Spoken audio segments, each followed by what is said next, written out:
Bismillahirrahmanirrahim. Hari ini saya mau kasih tahu tutorial cara bersihin udang. Ini udangnya udang yang lumayan besar ya.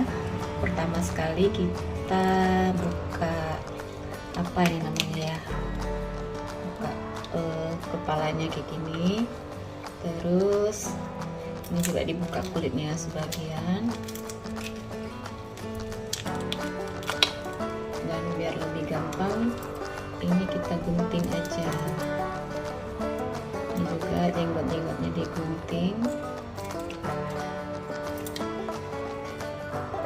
Ini juga. Terus udangnya dibelah dan dibuang kotorannya. Gampang sekali. Ini juga harus dibersihin, ada apa namanya ya, kotorannya juga. Ini gampang sekali. Ini tinggal diulang-ulang.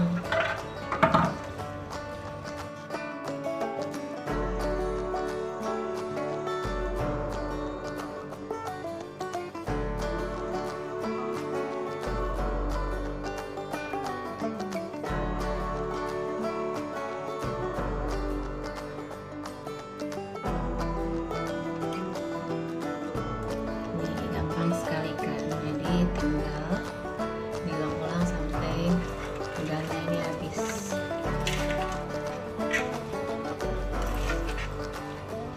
Nanti setelah ini baru kita buat cara masak udangnya. Tumis aja yang paling enak.